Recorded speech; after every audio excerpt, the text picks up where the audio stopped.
All right, we're live today. This is Mark Cox with Real Talk and on my Monday morning podcast. Today I get to interview Chris Crouch. He's been with me for a long time. We'll talk about how we all got started and what it was like to have me as the only instructor for a long time, because that's how you started. So, Yep. Chris, I'm gonna let them. This is Chris is the owner of Burbank Krav Maga, and he's got quite a story himself, and we'll talk a little bit about his Krav journey and stuff like that, and about what it looks like to adopt children and navigate special needs and navigate the California adoption system, which I'm sure is a headache in itself. But with It's no further ado, smooth. I'm going to It's super let you. smooth. I'm going to let you introduce yourself a little bit more, Chris, and let's talk Yeah. about a little bit about your military background and Mhm. everything else. Carson's already hopped online,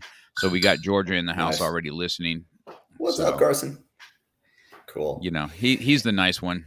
You know how he is. So all right, so go ahead, Chris. With no further ado, why don't you give yourself a little bit of introduction? Yeah. So, again, like Master Cox said, name is Chris Crouch. I was, you asked about my military career, and it's funny because I tell people my military career started when I was born. I was actually born in Germany I was born in Heidelberg, Germany, on an Army base. So I was born into an Army family. Every couple of years, we'd pack up and move. So it's funny. Patti always, she always laughs whenever anybody says, Chris, where are you from? Because she rolls her eyes and she's like, okay, it's gonna be a long story, because it's not just, oh, I'm from Texas or oh, I'm from California. It's all right. Here we go. So born in Germany, 2 years old, we moved to Colorado. About 2 weeks into kindergarten, we moved to Amarillo, Texas. 3 weeks into third grade, we moved to Lawton, Oklahoma.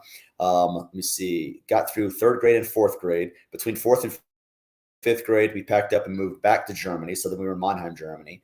Lived there for 3 years. So did fifth, sixth, and seventh grade in Germany. Between seventh and eighth grade, moved to San Antonio, Texas. Did graduated high school on an Army base on Fort Sam Houston. And then 2 months after graduation, I joined the Navy myself, and then it was Orlando, Florida for boot camp, Monterey, California to learn Arabic, San Angelo, Texas for a little bit. Let's see, and then eventually ended up stationed in Spain, living in Greece. So when people ask about my military career, I'm like, again, it started when I was born, and for the first Mm-hmm. 24 years of my life, I was in the military.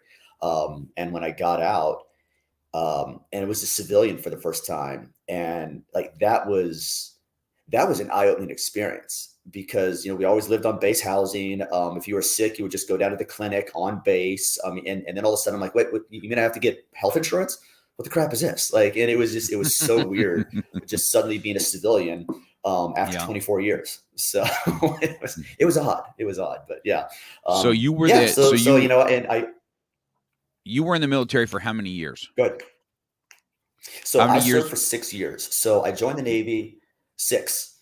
So I joined the Navy. I went to boot camp on July 24th of 1994. So again, it was literally 2 months to the day after I graduated high school. And then I got out on July 24th of 2000. So I did 6 years, and people who know my dad was in the Army. They were like, well, why'd you choose the Navy? And I was like, because I spent 18 years in the Army. So I wanted to do something a little bit different. Yeah. So my grandfather was in the Navy. One of my grandmothers was in the Navy also. So it's like we have this very long tradition of military service. Like Mm-hmm. literally, my dad's mom.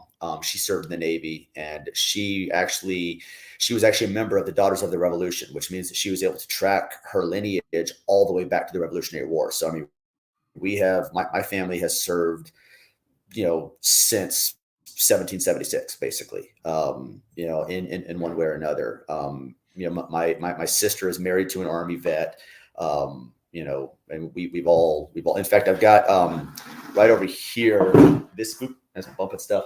I still need to hang this up, but this is actually my great grandfather's Purple Heart and discharge letter from World War One. He was wounded in France in World War One, and we've actually got I've got his dog tags up there. The discharge letters, his Purple Heart, his actual Purple Heart, a picture of him in the military. But that's my great grandfather right there. So Yeah, there's that's a awesome. lot of I military didn't. there. Yeah, that's something I didn't know about It's that kind you of cool. have there.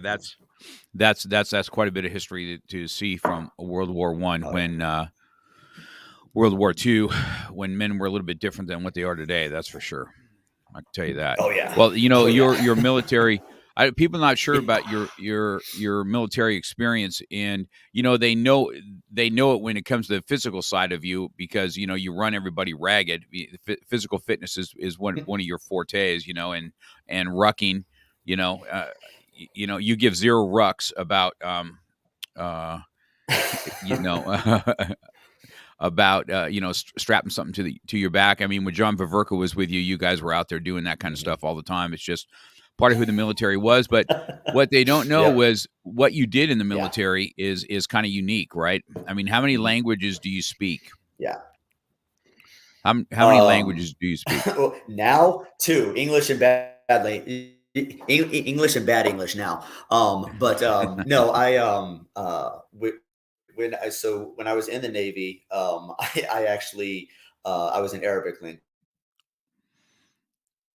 So I spent Monterey learning Arabic, and that was a fun experience because it was 5 days a week, 7 hours a day, nothing but Arabic. All of our teachers were from the Middle East, and yeah, I spent a lot of time doing that, and that was an absolute blast. And then later on, I got to branch off and started working on dialects. So I took like a Libyan dialect course and an Iraqi dialect course, and so that's something about Arabic that people don't really understand. That there's modern standard Arabic or Fusha, which is it's Quranic Arabic, so it's very proper. So think of it like Queen's English. And then you've got your different dialects where, in Libya, they would, say certain things. And in Iraq, they would say something else. Egypt, they'll say something else. Syria, Lebanon, you go to these different countries and it's to the point where there are some things like if somebody's really speaking Iraqi dialect and somebody's really just only speaking Libyan dialect, even though it's Arabic, they're not going to be able to understand each other that well. There's a lot of differences. And so it's kind of languages amongst unto themselves. I mean, you get that a little bit with English, but nowhere near. I mean, there might be like a phrase or two that somebody on the East Coast or somebody from the UK or Australia would say that we may not understand out here. But that's just like a phrase. You can still have a conversation. So that was really fascinating, just the learning aspect of that. But even before that, growing up in Germany, spoke German. When I was in high school, I was taking German and Latin at the same time. And so when I went to the recruiter, they're like, "What do you want to do?" I was like, "Well, I like languages, so that'd be kind of cool." And he pulls out the Blue Jackets manual, which is just a big old book of the Navy. And he's like, "Yeah, I think there's this thing in here called it's a linguist." And I mean, the recruiter had no idea, but he was like, "Yeah, you can learn a foreign language." And I was like, "All right, cool, let's do it." So they had me take the Defense Language Aptitude Battery, the DLPT, the DLAB, the Defense Language Aptitude Battery, the DLAB, which is basically a made-up language. And you sit there, I forget how long it is, but there's a listening portion and a reading portion, and you're literally learning this language as you're taking the test. And it's all the words are English, but like maybe the noun will be over here and the verb will be switched over. There's a prefix or a suffix, and so you learn this language, and then afterwards, you answer questions about it. And so based on your score, basically says, okay, you know what, you have an aptitude to do this. And so my dad, when he found out, that I took the DLAB and everything, he's like, "Well, how'd you do?" And I was like, "Well, I scored high enough. They said I could choose any language I want." And he was like, "Oh, that's pretty cool." And he goes, "Yeah, I took that too." I was like, "Really? How'd you do?" He goes, "They said they were surprised I could speak English." I was like, "Oh, okay, cool." So it's just kind of fun getting to do that. But again, just the geeky side of me and the with so yeah. So I mean, now how many languages do I speak? I mean, I speak enough Arabic to freak you out when we're in the kill house. That's about it. Could you carry on a conversation if you needed to? Could you still carry on a conversation if you needed to? It would, I mean, it'd be I might be able to order some stuff at a restaurant at this point. Would it be Hmm. conversational? Not yet, but that's one of the interesting things about languages. In 2007, I had an opportunity to go to northern Iraq. I went up to Kurdistan. I went to Erbil with a church group, and after being in country for a couple of days, a lot of it started coming back. It was really fun because our driver was Kurdish, and he didn't speak any English. I'm American, didn't speak any Kurdish, but we both spoke Arabic, and that was such a blast. And it was just really cool getting to, like, I was literally learning Kurdish via Arabic. And so at one point I pulled out a piece of paper, and Azad, who was our driver, I started asking him different words, and I was like, okay, how do you say this, and how do you say this? And so I would write the English. I was making my own little lexicon or dictionary, and so I would write the English word, and then I would ask him what it was, and I'd write the Arabic word next to it in script, and then I would write the Kurdish word next to it again in script. He told me. And so he glances over at one point, and his eyes get big, and he was like, "Oh my God, Whitey can write Arabic too." And at one point, I get to meet a bunch of his friends and everything, and he was just like he was telling all these guys about like how I was writing stuff down, and again, they were just so shocked that that this could not only speak Arabic but write Arabic, and it was just a lot of fun getting to do that. So it was cool. It was Yeah, that's yeah. fun Well, times. it's always been kind of a trippy thing Peace for now. us that most of us couldn't even do Spanish in school, let alone learn another language. You know what I mean? We couldn't Yeah. get past that. To be honest with you, most people that I know. But so Vaverka's on here. John's asking this. This is a good question. People may not know that you did this, What's but up, John? did you go to SEER school Yeah. after DLI?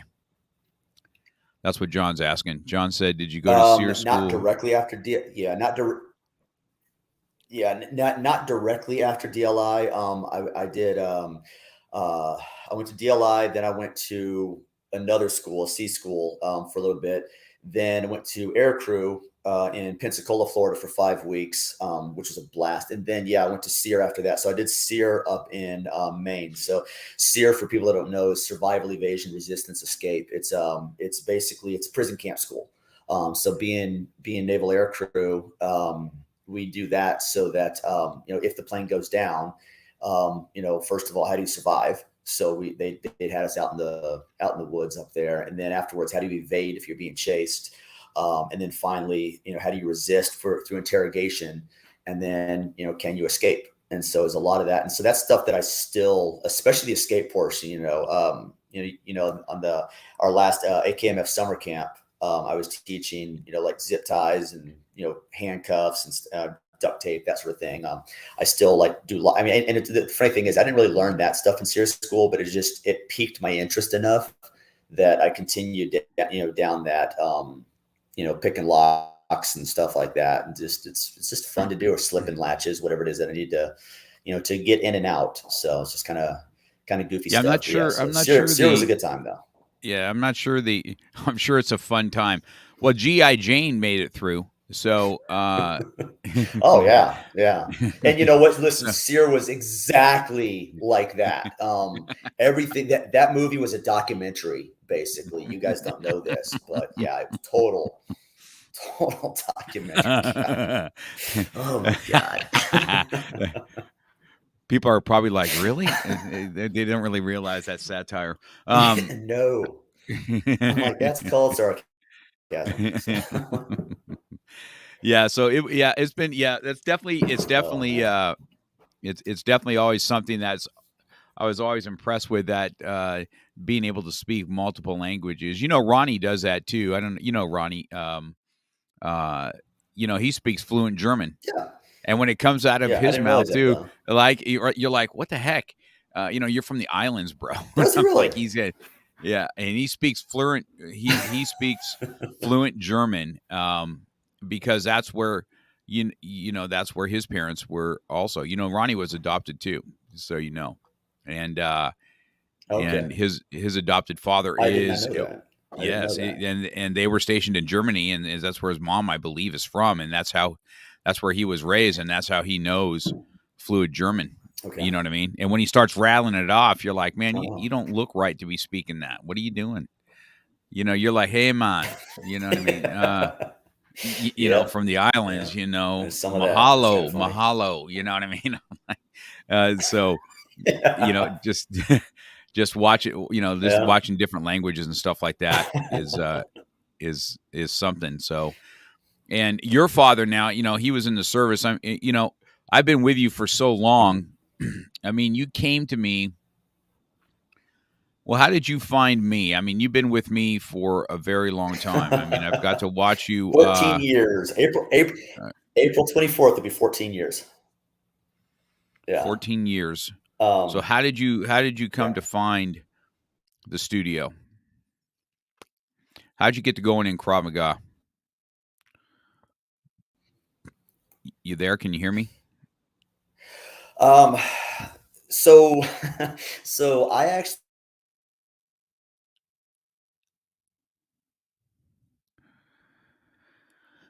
We got a little difficulty. so you There he there? is. Yeah, you're back. Your internet in Yeah. You got Burbank is me? weak. Yeah, your internet in We're Burbank's weak good. Okay. sauce. All right. It is horrible.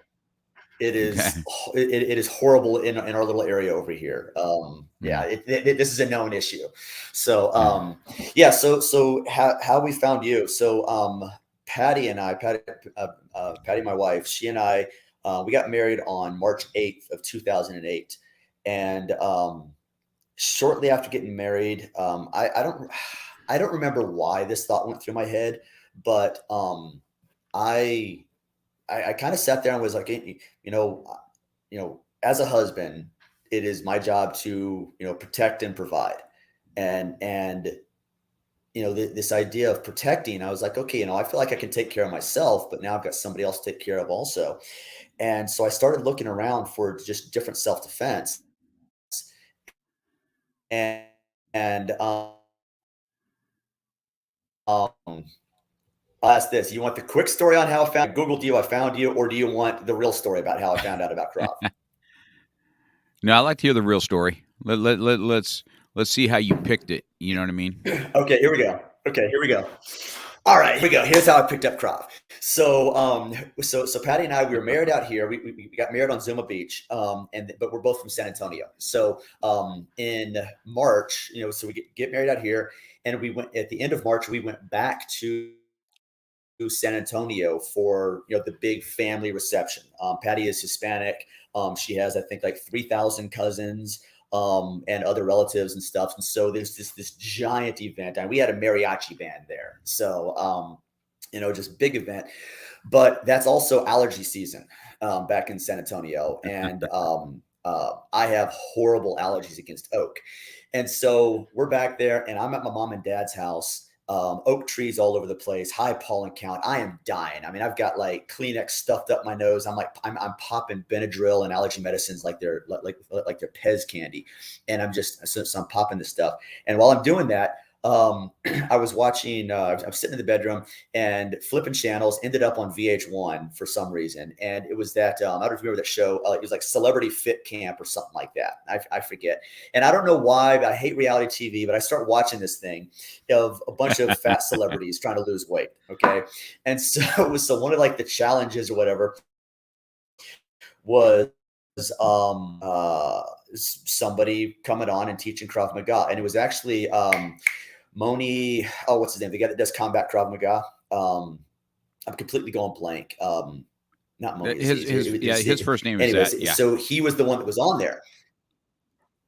Yeah, yeah. So again, I forget his last name. I Mhm. apologize, but he was like the guest on there teaching Krav, and I'm watching this, and they're doing like gun disarms and everything. And I'm like, man, this is actually kind of cool. And so then I turn around, we get back to we get back out to LA, and so I type in Krav Maga near Burbank, and Chatsworth came up. And I reached out from there. But so I just always think it's funny that like I found Chatsworth on Google, but I found out about Krav from again from VH1 Celebrity Fit Camp.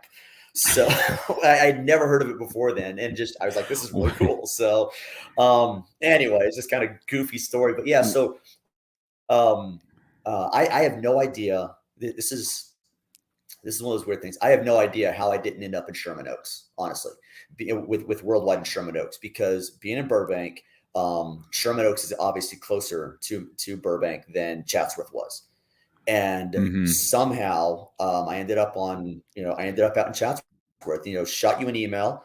And I don't know if you remember this or not, but it was actually from my old ACN account, and which is a network marketing company that Patti and I used to do.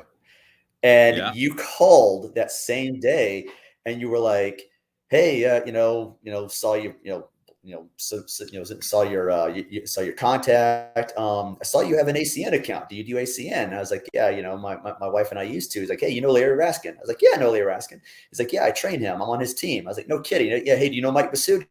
I'm like, "I'm on Basuti's team." And so immediately, just on the phone, you and I knew a bunch of the same people from Right. this network marketing company. And I was like, "All right, this is cool." So Patti and I went out there, again, April 24th of 2008. We went out there and did a lesson with you. Kat was out there. And then, Carlin came in a little bit later, and we signed up that same day. And ever since then, here we are coming up on 14 years now. And yeah, it was, those were the old Tuesday, Thursday mornings. Tony Hardy signed up a month later. He signed up Right. in May. So I always had that on him. I'm your black belt number 7. He's black belt number 8 because he showed up late. So That's well. Hey, yeah. So it's just that's. and here we are. And here we are. Hopefully, he's listening to that so that he can get a little bit of razzing about that, because that's pretty awesome. So so I remember that. I mean, you were coming to day classes, and you guys had me pretty much all the time. I mean, I was the one teaching that day class, and then you got all that Hapkido work. And also, as the year started going, because I'm the one that taught all the day classes, and you came into Krav when it was pretty hardcore, and still. But your personality is the one that would stick with it back in the day. Back in the day, everybody would test for yellow belt, but not everybody would come back after yellow belt. You know what I mean? It was, we were definitely going, man, something's not gelling right. We need to make some changes in what we're doing to make sure we can facilitate people to stick around. You know what I mean? So, yeah, I know those were fun times, but that's how Krav goes. And then I've kind of been intertwined in your life ever since. I mean, I remember, I remember how hard it was when dad passed away. You know what I mean? And man, that was today's the 21st. That was 10 years ago, in 6 days. February 27th. I remember that like it was yesterday. That it was just one of those things that's kind of ingrained in my head. I just kind of remember that like it was yesterday.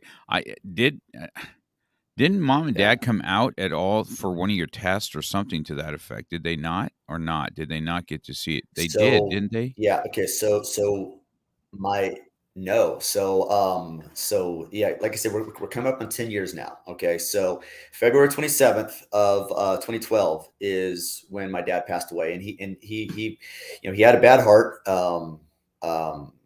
It was like we always knew it was going to be the heart that went. And in early February of 2012, I got an urgent call from my mom, and it was just get home now.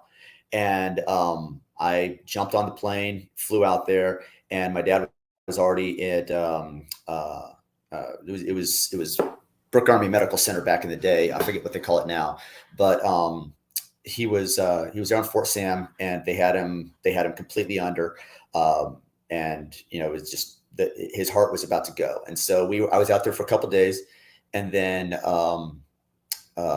flew home, and with the intent of getting Patti and the twins and driving back out there.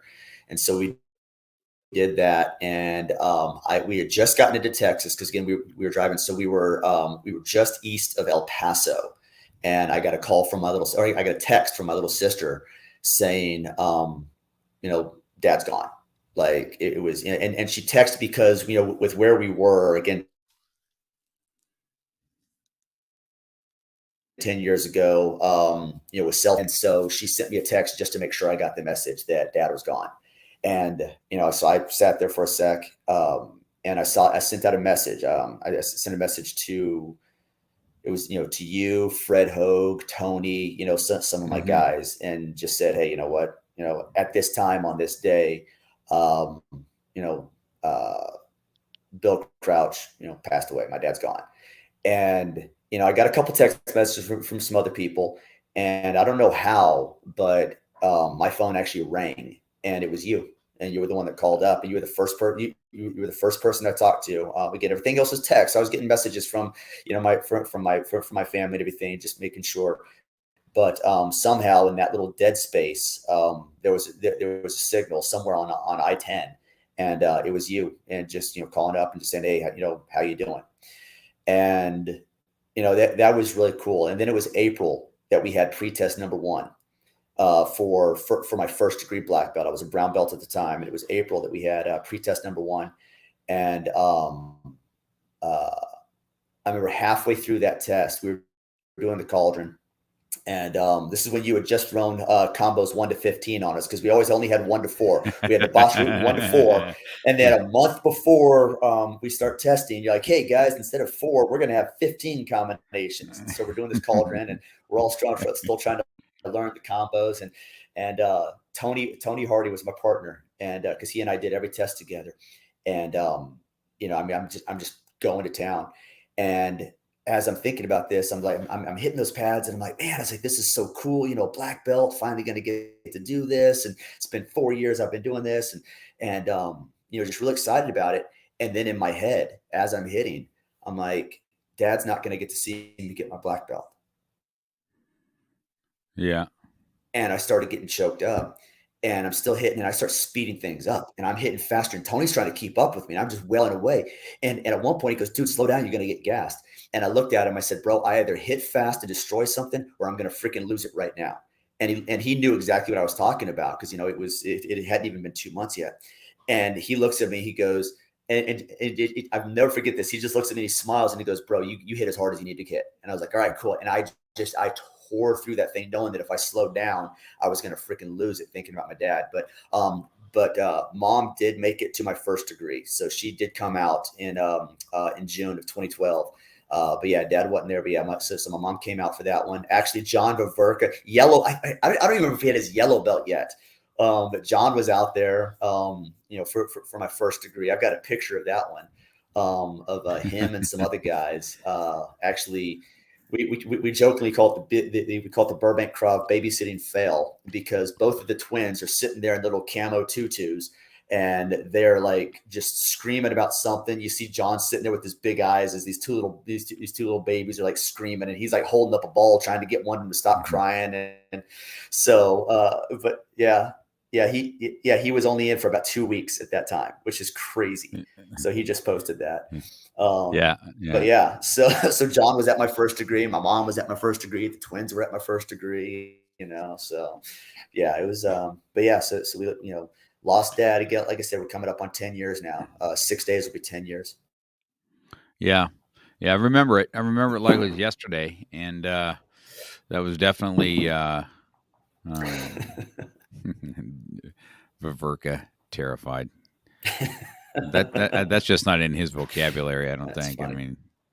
I mean, so let's talk about, because there was a time too now, like being intertwined. So this is, I wanted to hit on this today too. So there was a time that you guys were trying to have some children of your own, and it just wasn't happening, right? And so you guys decided that you're going to go on the way of adoption. So first thing that I think you guys did is become foster parents, is right? You had to go through that process, right? Yeah. Right. Yeah, So we went through that, and it was interesting because Patti and I, we had always talked about adopting. Like that was just something that, like early on, but like when we first met, like our first date, somehow it came up that we both had, this desire to adopt, and we didn't know what that looked like. We just knew that, we wanted to adopt. And so the plan was always like have 2 of our own and then adopt a third. And, yeah, when we started trying, we were having a lot of problems, and it was not happening. And so we were with Kaiser at the time. So we started doing, so we went in for like, infertility, evaluation, all that kind of stuff, and started doing, some hormone therapies, and it just wasn't happening.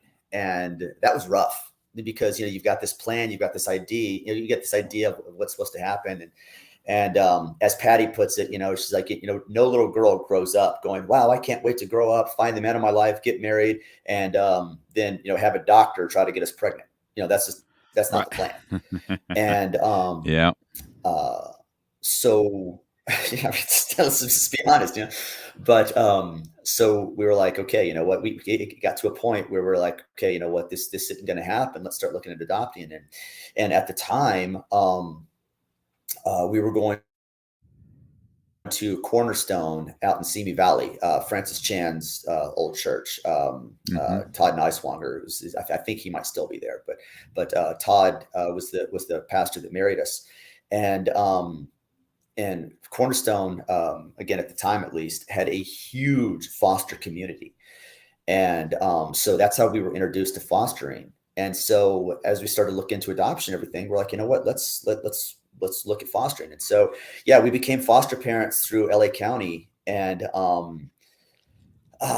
that was rough. I mean, it like just the process of becoming foster parents, the background checks, and then all the classes you have to go through. And it was pretty intense. And we didn't go directly through the county. We went through what's called an FAA, or a Foster Adoption Associate. I forget what FAA stands for, but we went through a private company that contracts with LA County. Which means it was actually one additional step of bureaucracy, but it was, I think it's the way to go. And so we did that. We got, being competitive like we are, we were told that the process to get certified was usually about 6 months to a year. And so the first thing that we both asked was, what's the fastest this has ever been done? And they're like, well, 3 months. And we're like, all right, cool, let's beat that. And so just because we're competitive, why not? And so I think we got, there was like one course left that wasn't being offered. And that was the one thing that slowed us down. So we ended up getting certified on August 30th of, would have been 2011.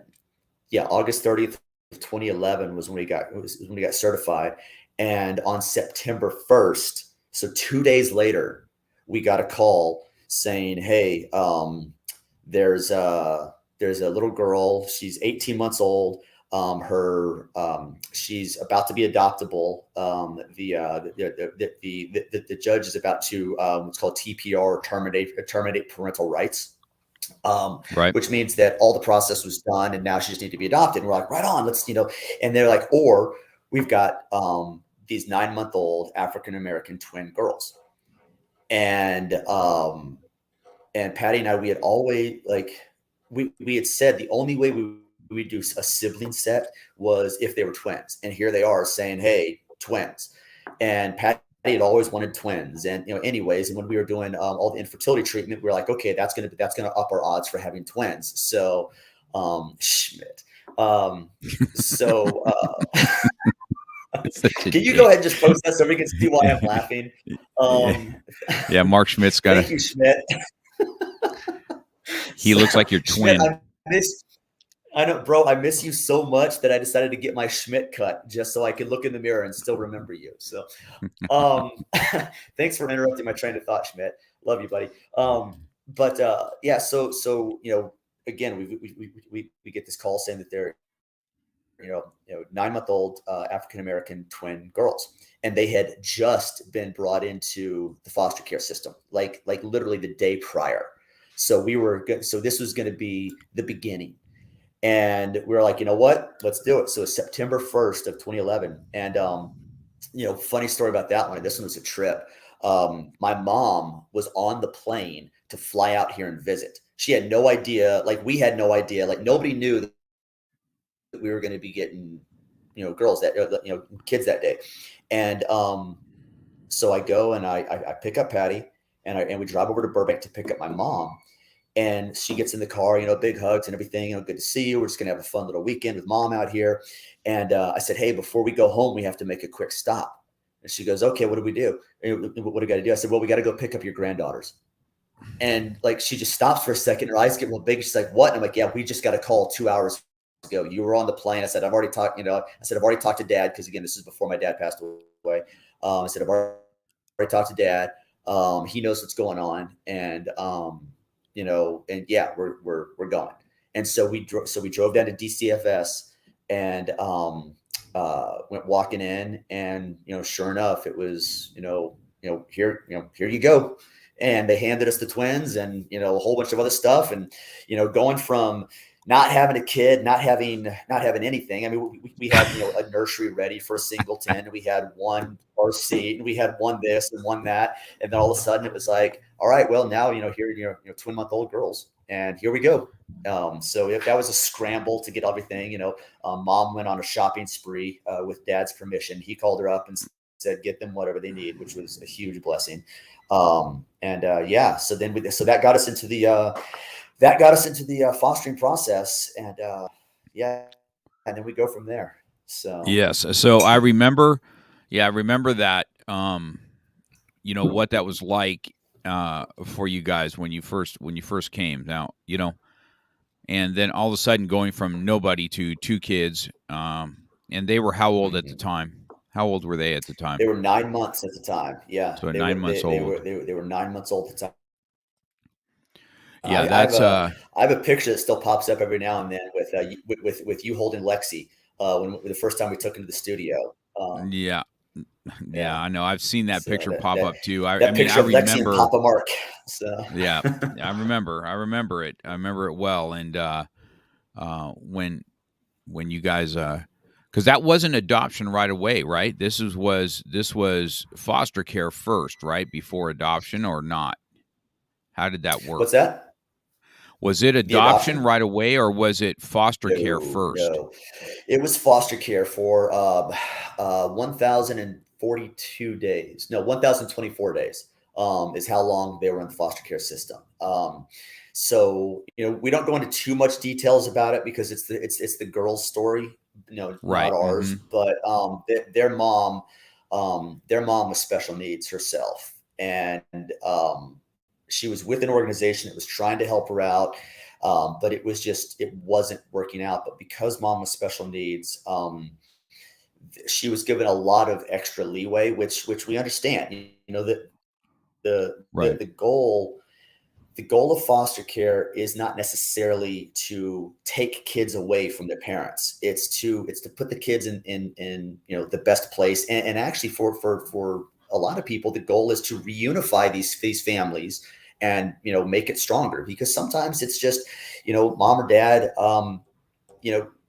didn't really have a chance. And so, by getting classes and by getting counseling and learning about things, sometimes, they can be reunified, and okay, that's cool. And so for basically a little over, 3 years, every time we would go down to court, it was, we don't know if this is the day that the judge is going to say mom has done enough and these girls need to go back to mom. We were having to do we were doing visitation a couple times a week. Mm-hmm. Mom was taking classes, we're taking care of the girls. I mean, when you're fostering, and this is a rough way to say it, but when you're fostering, you're essentially a glorified babysitter. Where you don't really have a lot of rights. You don't really have a lot of say. You're taking care of these kids. You're being scrutinized, and as it should be. You hear about these horrors of, just horrible foster parents, and just the things that they do, and it's disgusting. I can tell you right now that no one wants to stack bodies of people like that more than the good foster parents. Like I like every time that I hear about, bad foster parents, like abusing children, this and that, like all I want to do is, get my posse together and go find them. Right. Yep. I get Understand that. why, you've got social workers. Yeah. I understand why you've got social workers coming through your house. I understand why every little bump or scrape has to be documented. Like everything. So I get it, but God, it's exhausting. It's so exhausting. And, so you're doing all this with the knowledge that at any point the judge may say, hey, you know what? It's time to take these kids away and give them back to mom, or dad, Mm-hmm. or whomever. And, every night that we're putting the girls to bed, we're sitting there and go, in the back of your head, you're going, you know what, we had a great day today. This is fun. These are my daughters. They call me, they call me Dada. They call Patti Mama. I introduced them as my daughters, and tomorrow they may be taken away and given back to, bio mom.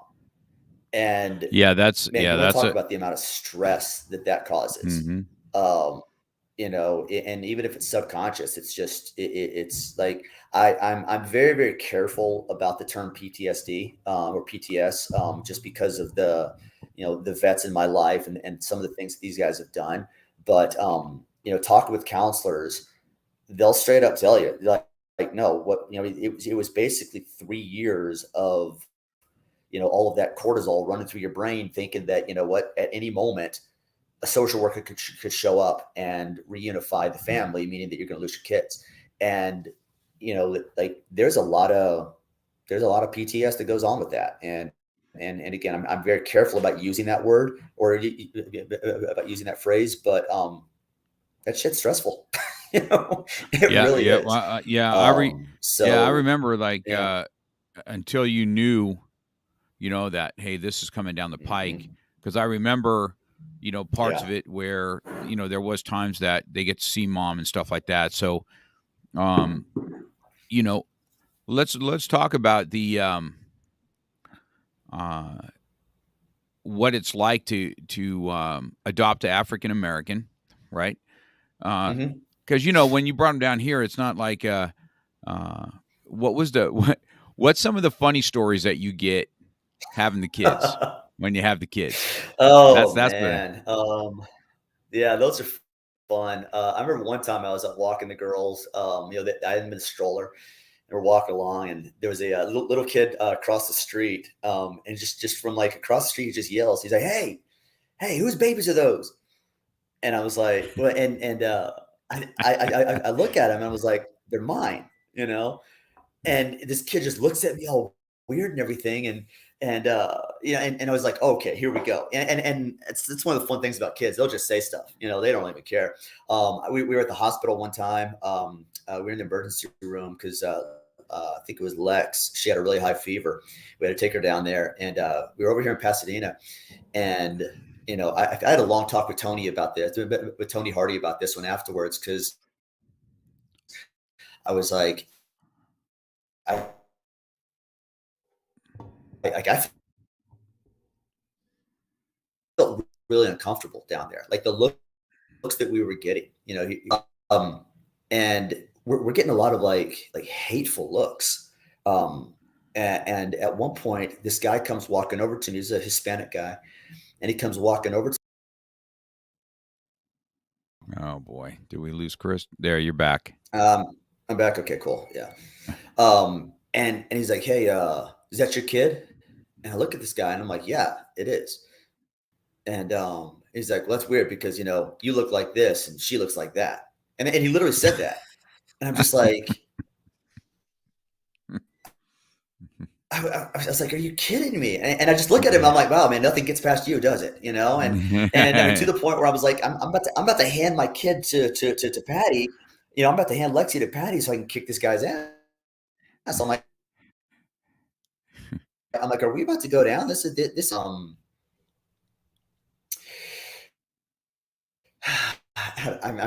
trying to say, I'm trying to think of like the most politically correct way to say this, but we've definitely had some accusations of stealing kids from the black community.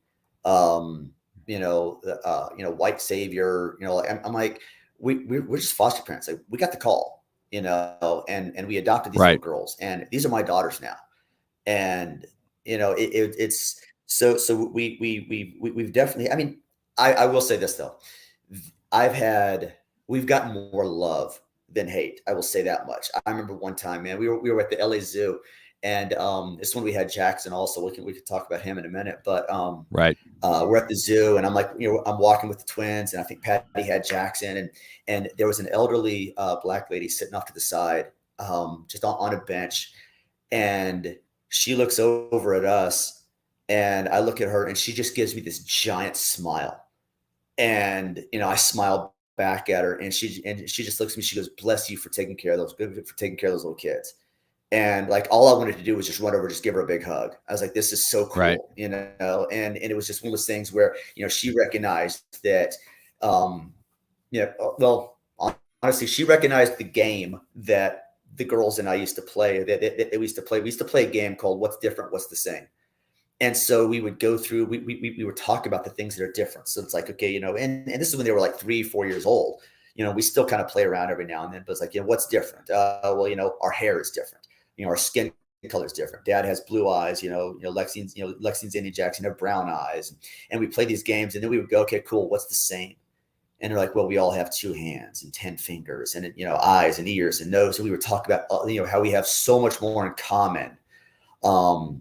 Then is different, and getting to do stuff like that, and getting to be an example of, at the end of the day, we're all human, Right. that's Hmm. the race that we are. And I don't know, it's awesome. It's a lot of It's fun. yeah. So it's And always we definitely do go out of our way to make sure that the girls. Go ahead. Sorry. you still there. It keeps bopping in and out, cutting Yeah, in I'm and out. sorry. So Yeah.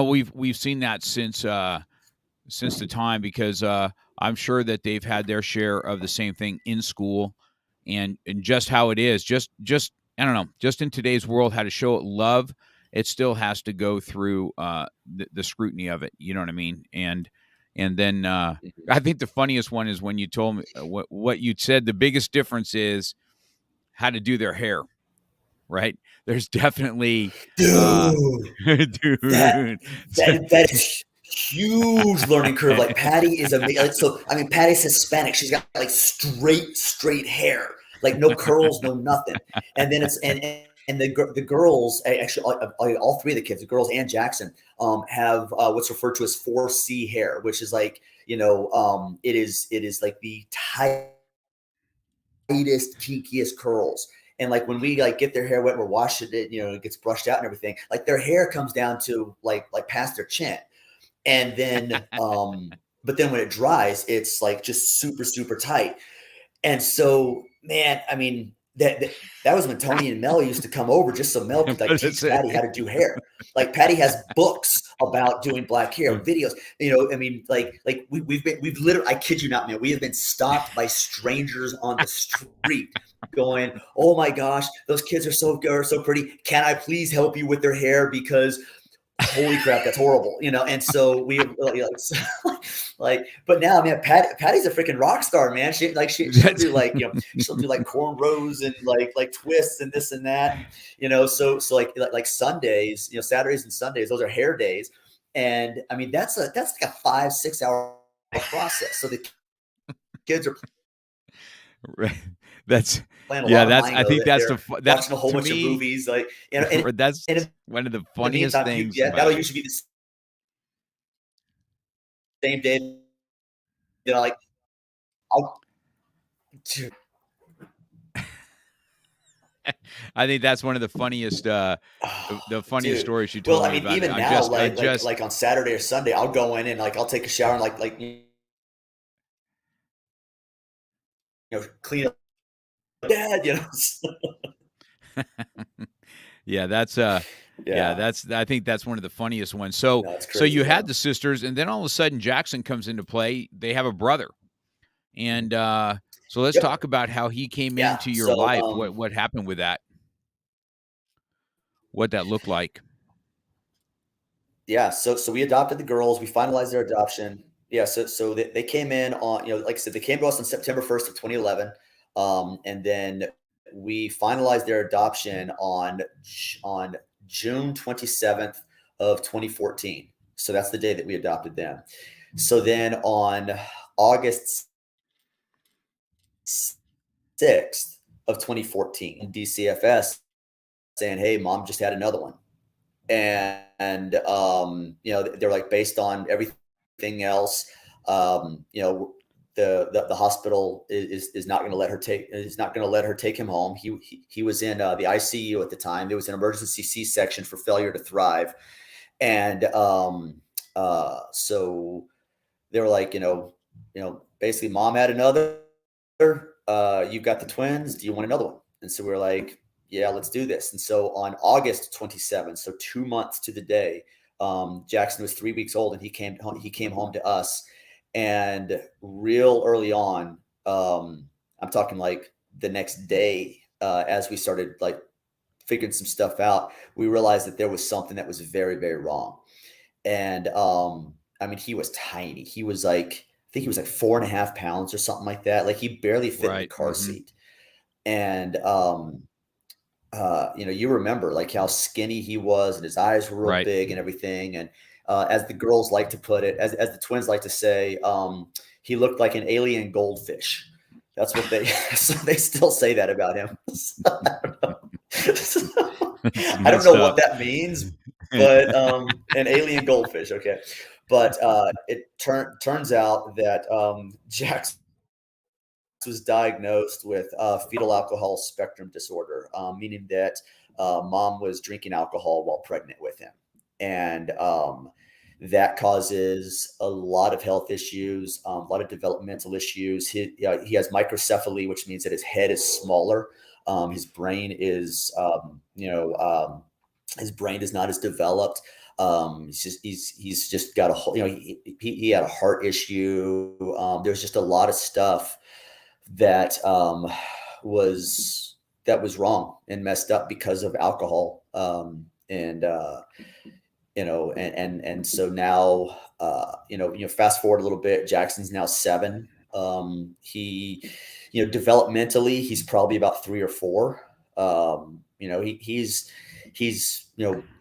He's doing better, but he's never going to be, it's severe enough that he's never going to be, I don't like to use the word normal, but you know what I mean. He's not going to be your typical 7-year-old. He's not going to be your typical 10-year-old. Developmentally, the doc was saying that developmentally he might get somewhere around 12, 13, but that you just don't know. Right. And that has been the biggest stressor. And yeah. Yeah, you've talked about that on how stressful that can be. So, Yeah. So, where we taught Patti Patty's a freaking champ. I mean, she's taken FASD courses. There's a group on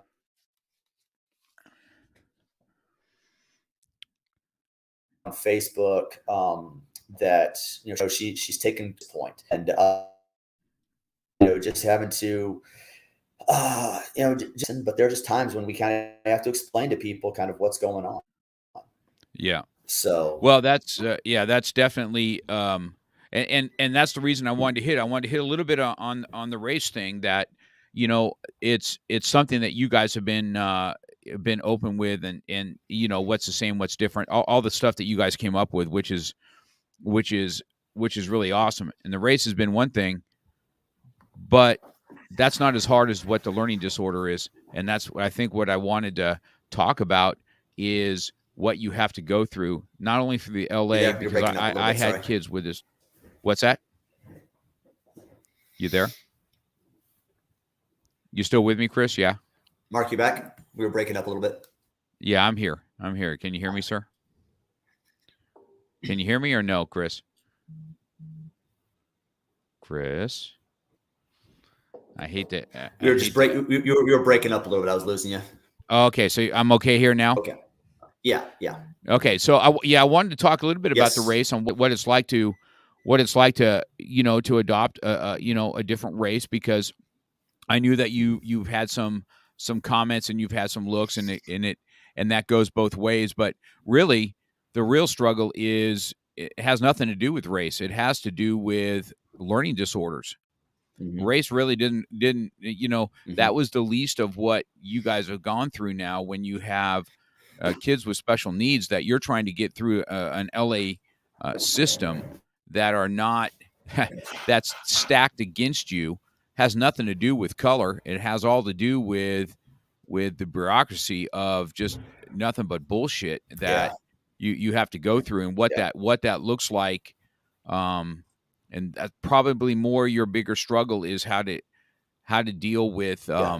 because here, listen, it's you know, it's not unheard of for people to adopt outside their race. Okay, that's something that happens all the time, but what hits home for most people is when their kids are having learning disorders and they can't seem to Mhm. get through the school system, and how you dealt with that, and where you guys are at with it now. So what are Yeah. you guys doing now? And Yeah. let's So talk about that real quick. yeah, well, so in first grade, both of the twins were diagnosed dyslexic, ADHD tendencies, just severe dyslexia, and uh, we were trying, so we had the IEP, the was an individual education plan. We had Right. IEP set up for them, and the school they were in had a lot of good intentions, but just didn't have the resources, and just weren't giving the girls the services that they needed. And so we were finally at the point where, like, we got to do something else. And so we found a school in Pasadena that specializes in dyslexia and autism, and learning differences, learning disabilities, learning differences. And uh, the only way to get the kids over there was to sue the school. And at this point, the administration at the school they were just really playing a lot of games. Um, and we ended up suing the school that they were at, and um, the school they wanted to fight. They wanted to play games, and so we got a really good attorney who specializes in kids with special needs, and we ended up winning. And so last year, Lexi ended up going to this school. Zandy wasn't able to go to that school because of some of her behavioral issues. And so we got her over there, and then we had to sue again for Zandy. So now we've got both of the girls in two separate schools. One is going to school in Pasadena, one's going to school in North Hollywood, and they're thriving now because Are they good? they're finally getting the services they need. But the stuff we had to go through, like right now, we're still in the middle of a lawsuit with one of the school districts because their old school was only going to pay for 1 year, which is fine. We understand that. But then we said that we had to transfer over to the school district, and we're still. I mean, I'm like, I've got to email our attorneys later on today. So I mean, this is it's been a 3-year process, just trying to get our kids to be in a point where they're getting the services they need. And it's discouraging. And I mean, I'll tell you what, we're putting everything on the credit card just so we're getting a whole lot of flight miles on Southwest. Because Right. I'm like, we're flying to Tahiti after this. I don't know. I don't know I don't know if we're gonna fly as far as Southwest can go, and we're taking the whole damn family because we've got so many miles at this point, having to pay $4,000 out of pocket every month, plus the attorney fees. So well, but we're it's one of those things where it's like we're doing what we need to do, for our Mhm. kids. And anytime that anybody sits there and says anything about, a biological parent versus an adoptive parent, I'm like, I will, I mean, I'll don't, Yeah. like, I mean, Yeah. like, we're not having that conversation. And I just sit there and go, this is what we do. This is what we're doing at this point. And so, just trying to navigate the school system with special needs kids. It's rough, and sometimes a lot of times it is the bureaucracy.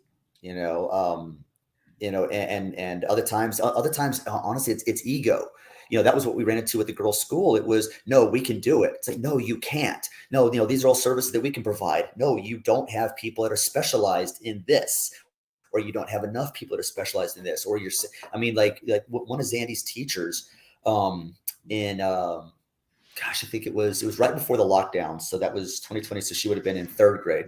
Her reading teacher, second and third grade is when the switch happens, where, up until second grade, kids are learning to read. And then after that, kids are reading to learn. So, in third grade, Zandy wasn't reading, at the time. And so she had a reading specialist who was amazing, that was helping her out. But her literacy teacher, her actual reading teacher, straight up said to this specialized teacher, the special needs teacher, "Oh, it's not my job to teach her how to read. She should already know how to do that. So you need to do that." And would make no accommodations for her whatsoever. I mean, we just like she was being bullied Yeah. at school. I mean, in one of the IEPs, I got up and walked out, and they were like, apparently they looked at Patty like, should we wait for him to come back? And Patty's like, no, let's just keep going. He'll come back in when he calms down. Like, I was ready to flip the table over. I've been there. And there was this is the IEP that was like right before the lockdown. So it was March of 2020, early March of 2020, and I'll tell you with we February, Black History Month, and so in March she was given the class was given an assignment by this teacher, and what it was it was a piece of paper, okay, and it had like at the top there was text, and it just said, write about what you learned in Black History Month, like what your favorite thing was that you learned. Make sure that you're indenting your paragraphs and using proper punctuation. And mind you, this is and then from there it was just a bunch of lines, and then a second page that was just a bunch of lines for these kids to learn. Well, you got Zandy, who can't read, struggles to write, is bullied by the other kids.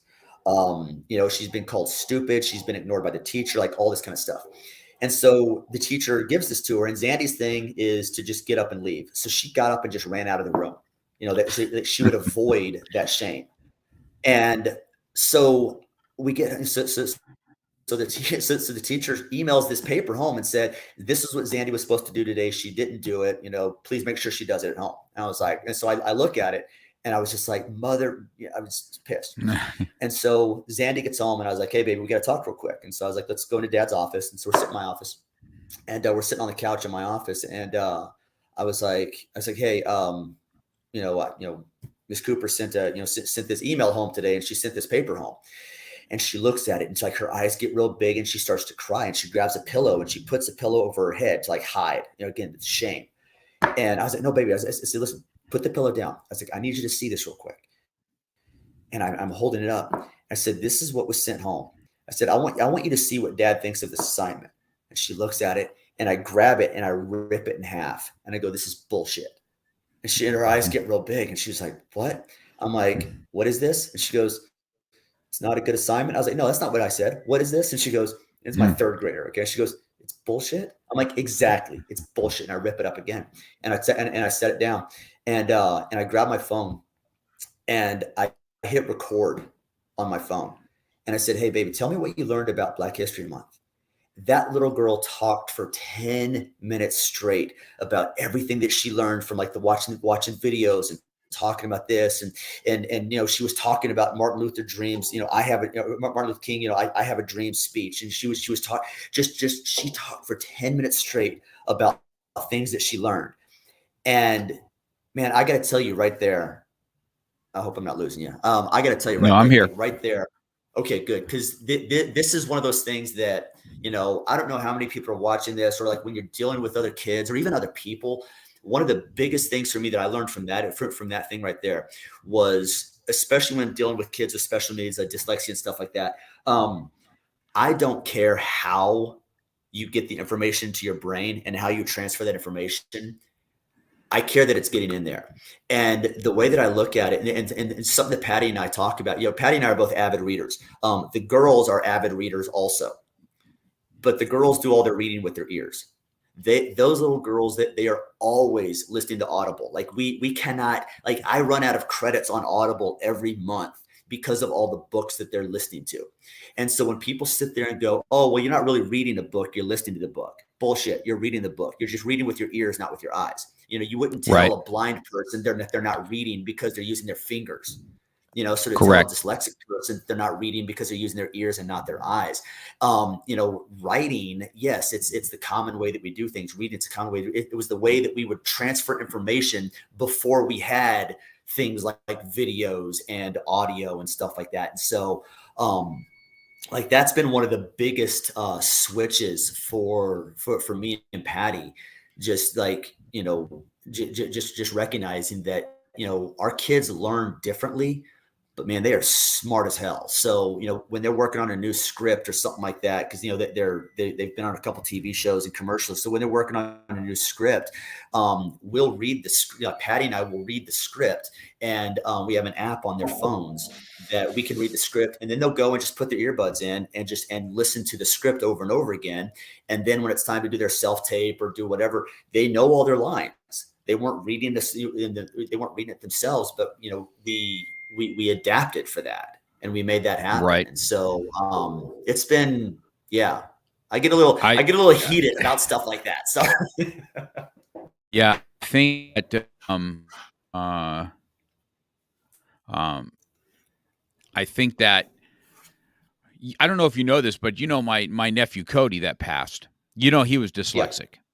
Made fun of in school. I didn't know that. Hard time getting through things until he had to figure out a way to learn that also. So yes, Cody was definitely dyslexic and have to do that. I think that's a really good thing to because I think a lot of people get stuck on, oh, you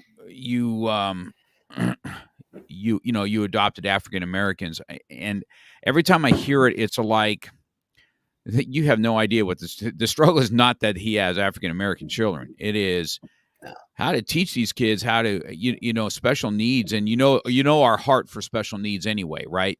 Myself, Carson Fortner, all of it. It's like you're going to have to figure out how they learn.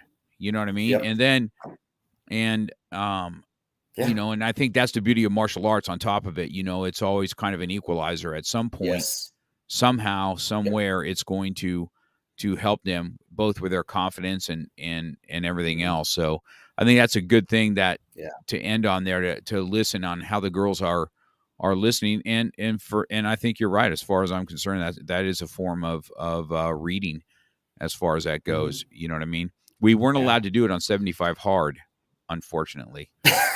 Really? But no, but like I'm not kidding right there. Like that's one of those things where we're so biased towards eye reading. So to sit there because it was 75 hard is what, 10 pages? Right, 10 pages pages a day, right? Yeah, you had to read 10 pages a day, right? And so and that's rough, man. Here's the thing. There's times that you can sit and reread it, and you end up reading 30 times because 30 pages because you had to read it 3 times, right? Whereas, no, absolutely. Sometimes it's easier to. I get that. Sometimes it's easier to put an Audible on and follow along with your book, where you're kind of hearing and reading at the same time. So I think that's a really good thing to do. We talk about real talk, and that's what I wanted to have you on here for, because you've experienced now adopting outside, racial lines, and then and everybody always thinks that's the big thing. That is just not it at all, except for the hair. That's the funniest thing about it. Altogether is what am I doing?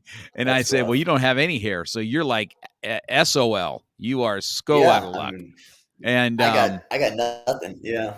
And these girls, I'm sure based on how you and Patti are, they laugh about this kind of stuff anyway. Their sense of humor, I'm sure, is the same as you and your wife. So it's been a good match. It's been fun watching you become a dad. I know how frustrating and hard it can be at times, and but that goes for all families. All families are kind of different, man. You know what I mean? Absolutely. And however it works. Absolutely. And so I think that I think that's been fun That's been fun doing it. So I think I'm going to let you end with 1 minute of your own. So if you've got uh, what's your things to parents out there that are struggling with their kids struggling in school? Why don't you give them something Yeah, that you've learned in this process? totally. Advocate. Advocate for your kids until they can advocate for themselves. One of the things that we saw in the pandemic with the lockdowns is parents just beside themselves going, I don't know how to do this. I don't know. And I'll tell you right now, because we had to learn to advocate for our kids as foster parents, and because we had to learn to advocate for our kids as special needs, when assignments started coming home during this lockdown, when kids were at home on Zoom, in front of their computers for 8 hours or whatever it was, it got to the point where, like, real early on, I would email the teachers and go, okay, so this is the assignment. No, we're not going to do it. And what is I'm dead serious. And I was like, and I would tell them, I said, what is the mission intent? What do you want the kids to learn from this particular assignment? And luckily for the girls, that like their main room teachers were pretty awesome, and they were like, we totally get it, you're trying to figure everything out, you got 3 kids all with special needs, so what we want them to learn is X, Y, and Z. I was like, cool, we'll get it done. And we would log off, and that was it. And we had I've still to this day, I hear so many parents going, man, you know what, it was so hard during that. And I was like, well, why were you doing those assignments? And they were like, well, because we had to. I said, who said? Well, the school said. Well, screw them. They're not the ones at home with your kids. They're not the ones that, they're trying to figure this out as well. And I'm not saying anything bad about the teachers. I'm just saying, like, it was such an unprecedented situation that you had a whole bunch of parents that didn't know that they could say no, that didn't know that they could say, what, this sitting on Zoom doesn't work. And so I think that that's been one of the biggest things that Patti and I, one of the biggest advantages that Patti and I had was we knew that as the parents, we could say, no, that assignment's not going to happen. Or, you know what, we're taking today off. Like, we still do that. Like, we'll take a mental health day every now and then Yep. for the kids. It's like, you know what, we're not going to school today. We're going to Universal Studios. Let's go. And, and we email the teachers and we tell that we're honest about it. We're like, hey, we're taking a mental health day today. It's been a stressful week because of this, this, and this. We're taking off. And the teachers are, especially because the schools they're in now, the teachers are awesome about it. But I think that's been one of the biggest thing I could say, not just parents of special needs, but parents in general. Find out what's going on at the school and advocate for your kid, and teach your kid how to advocate and speak up for themselves. That's the biggest thing. It's okay to say no, or it's okay to ask for more. I try not to be a jerk about it, but we're going to lay stuff out. And what's cool is that, the teachers, the good teachers, appreciate it, because we don't send our kids to school, and just say, okay, you know what, teachers, it's on you. Instead, it's like, no, it's a village, and you're part of our village. And, the people here at Burbank Krav are part of my village. The people at Chatsworth are part of my village. When it comes to raising our kids, it's, I mean, AKMF, it's my village. Right. My neighbors, they're my village. And so I think that's one of the big things there, right down to the point where, I see, your kids as my village. I mean, I know Ariel's about to turn 21, which is insane, but they're Right. they're part of my village. Every time that Carson puts something up, like a fundraiser for his special kicks, you better believe that I don't care that he's back in Georgia and I'm out here in California. You better believe that I'm dropping money to GoFundMe, and I'm sending out to my students as well. And I think a lot of that just comes from our recognition that, especially having kids with special needs, we can't do this on our own. And I think even if you've got neurotypical kids, don't think that you have to do it on your own. Right. Build a village, build a strong village. So I'll leave it at that. Good. Man. Yeah, I think that's good. I think that's a good way to leave it, man. I mean, we're an hour 12 in. We hit some real subjects that I wanted to talk about. We can sit and talk about Krav all day long, but I mean, the fight for your children, and then the fight to through bureaucracy, and then through racial divide, and then into special needs divide. I mean, it's been and then like I tell everybody, when you don't really know the fights you're in until you kind of sit back and look back and go, hey man, we're in the fight, and we might get knocked down, but we're getting back up, and you don't, Mhm. I tell all the students too, you don't stop when you're tired. You stop when you're done.